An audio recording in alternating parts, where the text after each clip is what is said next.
श्री शिवाय नमस्तुभ्यम। दोस्तों, इस गुरुवार के दिन पड़ रही है इस पवित्र महीने की अष्टमी तिथि और ये इस महीने की सबसे आखिरी अष्टमी तिथि है। और पूज्य गुरु जी ने कहा कि अगर आप एक बेलपत्री की डंडी वाला ये विशेष उपाय करते हैं तो हम यकीन दिलाते हैं आपका भाग्य चाहे जितना खराब चल रहा हो, आपके जीवन में चाहे जितनी दरिद्रता बनी रहती हो, आपका चाहे कोई भी कार्य बन ना रहा हो, आप लाख कोशिशें करते हैं, बहुत मेहनत करते हैं, लेकिन फिर भी आप अपनी नौकरी प्राप्त नहीं कर पा रहे हैं, आप अपने व्यापार को आगे नहीं बढ़ा पा रहे हैं, आप अपने जीवन में धन धान्य की प्राप्ति नहीं कर पा रहे हैं, आपके जीवन में अगर लड़ाई झगड़ा हो रहा है तो आप उसको नहीं समाप्त कर पा रहे हैं, तो पूज्य गुरु जी कहते हैं कि इस पवित्र महीने में पड़ने वाली ये अष्टमी की तिथि हमारे जीवन से इन सभी समस्याओं को समाप्त कर देगी। तो चलिए जानते हैं इस विशेष उपाय के बारे में, लेकिन उससे पहले एक प्रार्थना।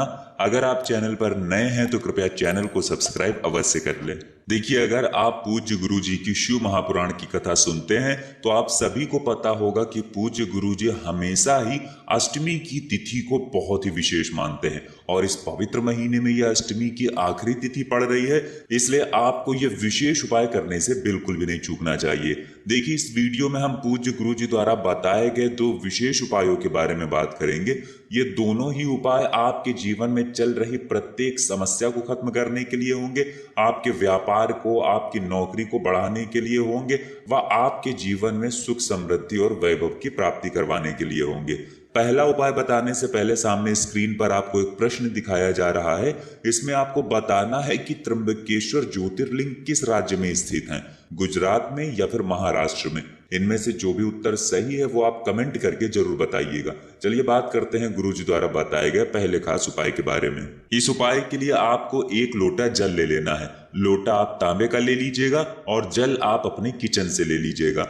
फिर इसके बाद आपको थोड़ा सा शहद ले लेना है। आपको सिर्फ और सिर्फ एक बूंद शहद लेना है। देखिए, शहद का उपाय अगर हम गुरुवार के दिन करते हैं तो इससे महादेव तो प्रसन्न होते ही हैं और अष्टमी की इस विशेष तिथि में भगवान नारायण की कृपा हमें विशेष रूप से प्राप्त होती है। इसलिए आपको एक बूंद शहद ले लेना है। शहद के बाद फिर आपको लेना है एक बेलपत्र। बेलपत्र आप सभी जानते हैं कि माता पार्वती के आंसुओं से उत्पन्न हुई है, इसलिए यह महादेव को बहुत ही प्रिय होती है। अगर आपके पास बेलपत्र नहीं है तो आप शिवालय जाकर शिवलिंग के ऊपर चढ़ी हुई बेलपत्र को उठाकर जल से शुद्ध करके फिर उसका भी इस्तेमाल कर सकते हैं। बस आपको एक बात का ध्यान रखना है कि बेलपत्र कहीं से भी कटी फटी नहीं होनी चाहिए और बेलपत्र की डंडी के आखिर में जो डूट होती है यानी जो डंठल होता है वो भी नहीं होना चाहिए। उसको तोड़कर आप अलग कर लेंगे। अब सिर्फ ये 3 सामग्री लेकर आपको पहुंच जाना है शिवालय। इस अष्टमी की तिथि में सुबह से लेकर शाम तक किसी भी समय आप ये उपाय कर सकते हैं। अगर आपके पास शाम को प्रदोष काल के समय टाइम है तो आप उस समय ये उपाय कर लीजिए, नहीं तो फिर पूरे दिन में किसी भी समय कर सकते हैं। अब देखिए, सबसे पहले जब आप शिवालय पहुंच जाएंगे तो आपके पास जो एक बेलपत्र है, उस बेलपत्र की बीच वाली डंडी पर, यानी बेलपत्र की जो 3 पत्तियां होती हैं, उन तीनों पत्तियों को जो डंडी जोड़ती है, देखिए सामने आपको गोल गोल घेरे में समझाने का प्रयास किया जा रहा है। ये जो बीच वाली डंडी होती है जो तीनों पत्तियों को जोड़ती है, इसी डंडी में आपको ये एक बूंद शहद लगा देना है। आपको अपने दाहिने हाथ यानी अपने राइट हैंड की तीसरी उंगली से, जिसे हम लोग अनामिका उंगली कहते हैं, इस अनामिका उंगली से इसी स्थान पर आपको शहद लगा देना है और फिर उसके बाद ये बेलपत्र आपको अपने हाथ में रखते हुए आपके जीवन में किसी भी प्रकार की जो समस्या चल रही है उसको दूर करने के लिए आप बृहस्पतेश्वर महादेव से प्रार्थना कर लीजिए और फिर ये बेलपत्र शिवलिंग के ऊपर समर्पित कर दीजिए।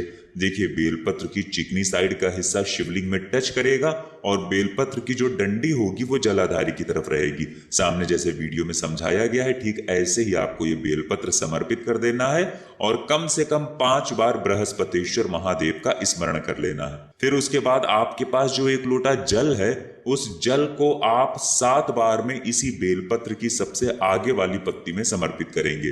देखिए, ये जो बेलपत्र आपने शिवलिंग के ऊपर समर्पित की है, इसकी सबसे आगे वाली जो पत्ती होती है, उसी पत्ती के ऊपर ये जल आपको 7 बार में समर्पित करना है। देखिए, सबसे पहले आप थोड़ा सा जल समर्पित करिए, बृहस्पतिश्वर महादेव का स्मरण करिए। फिर थोड़ा सा जल समर्पित करिए, बृहस्पतिश्वर महादेव का स्मरण करिए। ऐसे ही आपको 7 बार में थोड़ा थोड़ा करके ये पूरा जल समाप्त कर देना है और 7 बार बृहस्पतिश्वर महादेव के नाम का स्मरण कर लेना है। उसके बाद शिवलिंग के सामने बैठकर आप कम से कम 11 बार या 21 बार या 51 बार श्री शिवाय नमस्तुभ्यम मंत्र का स्मरण करते हुए, यानी मंत्र का जाप करते हुए, आपके जीवन में जो समस्या है, जो भी आपने बोली है, उसका फिर से स्मरण कर लीजिए। बृहस्पतिश्वर महादेव से उस समस्या को दूर करने के लिए फिर से प्रार्थना कर लीजिए और फिर वापस अपने घर आ जाइए।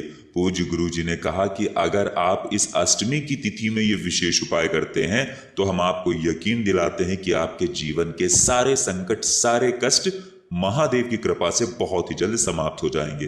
अब इसके बाद बात करते हैं पूज्य गुरु जी द्वारा बताए गए दूसरे खास उपाय के बारे में।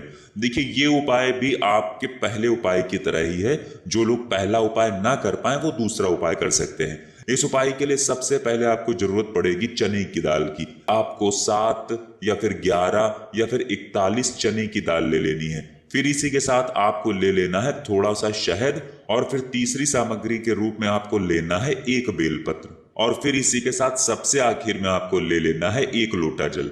अब ये सारी सामग्री लेकर आपको पहुंच जाना है शिवालय। पूज्य गुरु जी ने कहा कि ये उपाय भी आप अष्टमी की तिथि में सुबह से लेकर शाम तक किसी भी समय कर सकते हैं। अब देखिए, शिवालय पहुंचकर सबसे पहले आप जो एक बेलपत्र लेकर गए हैं, उस बेलपत्र की चिकनी साइड में कहीं पर भी आपको थोड़ा सा शहद लगा देना है। आप चाहें तो तीनों पत्तियों में से किसी भी एक पत्ती में थोड़ा सा शहद लगा देंगे और फिर ये 1 बेलपत्र आपको शिवलिंग के ऊपर समर्पित करते हुए बृहस्पतिश्वर महादेव का स्मरण कर लेना है। फिर उसके बाद आपके पास जो चने की दाल है, उस चने की दाल में आप थोड़ा सा ये जल डाल लीजिए, यानी ये चने की दाल गीली हो जाए। अब जब ये चने की दाल गीली हो जाएंगी तो उसके बाद आपके पास जो 1 लोटा जल है, उस जल को आप सबसे पहले श्री गणेश जी वाले स्थान पर थोड़ा सा समर्पित करेंगे, फिर थोड़ा सा श्री कार्तिकेय जी वाले स्थान पर समर्पित करेंगे, फिर माता अशोक सुंदरी वाले स्थान पर थोड़ा सा समर्पित करेंगे और फिर थोड़ा सा माता पार्वती के हस्त कमल में समर्पित करते हुए फिर आपको ये जल बचा लेना है। देखिए, अगर आप शिव परिवार के बारे में नहीं जानते हैं तो सामने स्क्रीन पर आपको पूरा शिव परिवार दिखाया जा रहा है। इसी में जो जो स्थान बताए गए हैं, क्रम से उन्हीं स्थानों पर आपको जल चढ़ा देना है और लोटे का बचा हुआ पूरा जल आपको बचा लेना है। इसके बाद आपके पास जितनी भी चने की दाल है, उन चने की दाल को आप शिवलिंग के ऊपर समर्पित कर देंगे और बृहस्पतिश्वर महादेव का स्मरण करते हुए आपके जीवन में जो भी समस्या है, जो भी संकट है, जो भी आपकी मनोकामना है, वो आपको बृहस्पतिश्वर महादेव से बोल देनी है। फिर इसके बाद लोटे में आपने जो जल बचाया है, वो पूरा का पूरा जल आप शिवलिंग के ऊपर, यानी इन्हीं चने की दाल के ऊपर समर्पित कर देंगे और बृहस्पतिश्वर महादेव का स्मरण कर लेंगे तथा साथ ही साथ श्री शिवाय नमस्तुभ्यम मंत्र का स्मरण कर लेंगे।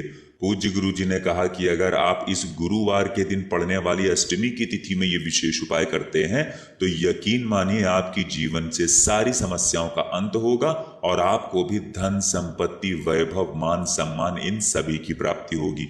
तो दोस्तों, ये थे पूज्य गुरु जी द्वारा बताए गए 2 बहुत ही खास उपाय। अगर आपको जानकारी अच्छी लगी हो तो वीडियो लाइक करिएगा। मिलते हैं फिर एक नए वीडियो के साथ। श्री शिवाय नमस्तुभ्यम।